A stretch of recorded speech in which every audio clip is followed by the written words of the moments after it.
उज्जैन में एक ऐसा सिंहासन है जिससे जुड़ी है 32 पुतलियां और 32 रहस्य।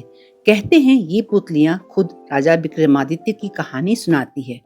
आइए आज हम उसी सिंहासन 32 का रहस्य जानेंगे। अगर आपको इतिहास और रहस्यमय जगहों की वीडियो पसंद है तो इस वीडियो के लास्ट तक जरूर बने रहिएगा, लाइक कीजिएगा और सब्सक्राइब भी जरूर कीजिएगा। उज्जैन भारत में धार्मिक नगरी के रूप में प्रसिद्ध है। यहाँ महाकालेश्वर ज्योतिर्लिंग, रामघाट, गढ़कालिका मंदिर और अन्य प्राचीन स्थल स्थित है। इनमें से एक है सिंहासन 32, जो प्राचीन भारत की गौरवशाली कथाओं और ऐतिहासिक महत्व से जुड़ा है। सिंहासन 32 राजा विक्रमादित्य से संबंधित है और राजा विक्रमादित्य प्राचीन उज्जैन शहर के महाराजा थे। जब राजा विक्रमादित्य का दरबार लगता था और वो जिस सिंहासन पर बैठते थे उसे सिंहासन 32 कहा जाता था, क्योंकि उस सिंहासन में 32 पुतलियां लगी हुई थी। कहा जाता है कि सिंहासन 32 में लगी 32 पुतलियां सजीव होकर के न्याय करने में विक्रमादित्य की मदद करती थी। विक्रमादित्य का राज समाप्त होने के बाद ये सिंहासन गायब हो गया था। ऐसा कहा जाता है कि बरसों बाद एक किसान की सहायता से ये सिंहासन राजा भोज को मिला, जो कि खेत के नीचे दबा हुआ था।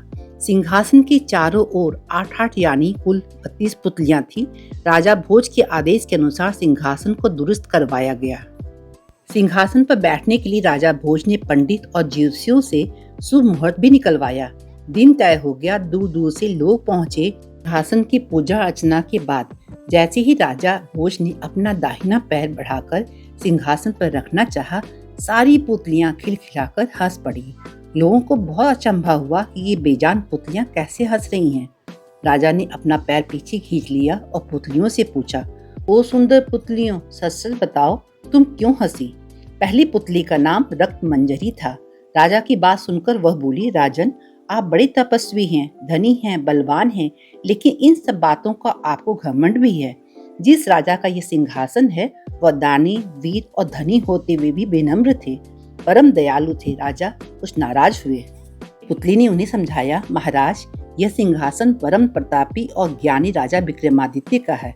राजा बोले, मैं कैसे मानूं कि राजा विक्रमादित्य मुझसे ज्यादा गुणी और पराक्रमी थे?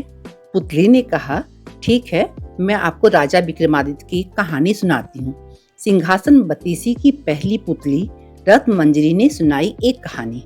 इसके बाद एक एक करके 32 पुतलियों ने राजा विक्रमादित्य की महानता और शिक्षा की कहानियां सुनाई। नीचे इस खूबसूरत से उद्यान के प्रांगण में आप इस 32 अलग अलग पुतलियों को देख सकते हैं। इसके साथ ही राजा से संबंधित आप बहुत कुछ जानकारी मिल सकती है आपको यहाँ पर, और राजा विक्रमादित्य की 32 अलग अलग कहानियों को देखने को मिलेगा, जिन्हें आप विस्तार पूर्वक पढ़ भी सकते हैं। प्रत्येक कथा व्यक्ति को यह सोचने पर मजबूर करती है, क्या वह राजा विक्रमादित्य के समान गुणों वाला है या नहीं। इन कथाओं का संकलन संस्कृत और हिंदी साहित्य में कई बार हुआ है। आज भी यह बच्चों को लेकर बड़ों तक प्रेरणा का स्रोत है। यह स्थल भारतीय संस्कृति में न्याय और आदर्श शासन का प्रतीक है। विक्रमादित्य को धर्म, नीति और न्याय का आदर्श माना जाता था। यहाँ पे जितनी भी पुतलियां बनी हुई हैं, सभी के सामने उनके नाम भी लिखे हुए हैं। कुछ पुतलियों के नाम जैसे रक्त मंजरी, चित्रलेखा, चंद्रकला, कामकंदला, लीलावती, रविभामा, कौमुदी, पुष्पवती, मधुमालती, ऐसी सभी मूर्तियों के नीचे उनके नाम भी उल्लेख किए हुए हैं। साइड में जो आप देख रहे हैं वो रुद्र सागर तालाब है। इस तालाब के बीच में बना एक सुंदर और शांत स्थल है।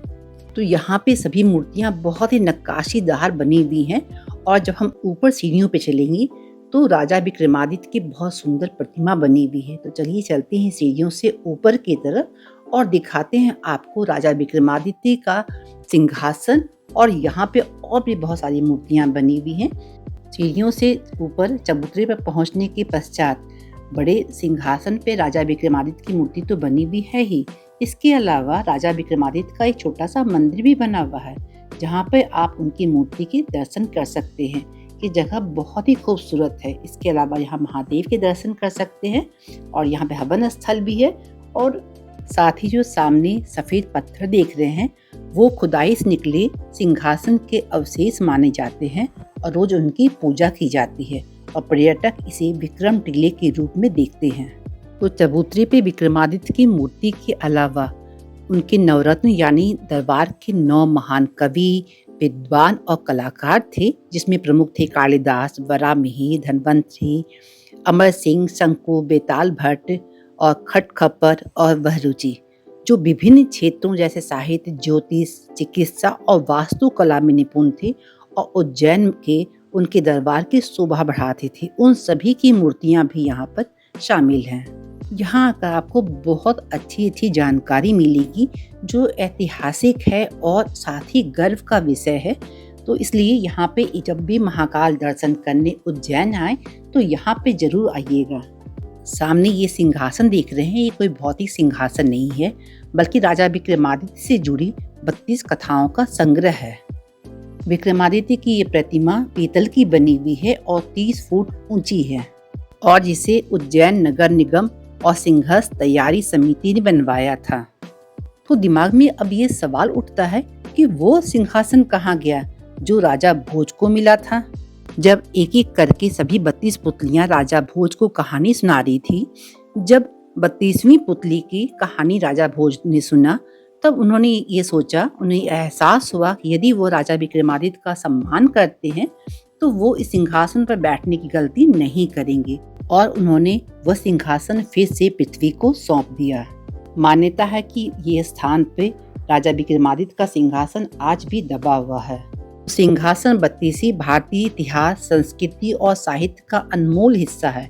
यह स्थल न केवल सम्राट विक्रमादित्य की स्मृति को जीवित रखता है, बल्कि उनकी न्यायप्रियता और पराक्रम की प्रेरणा भी देता है। और आपको भी जब ये मौका मिले तो भारत की गौरवशाली विरासत को जरूर अनुभव करें। चलिए मिलते हैं फिर नेक्स्ट व्लॉग में।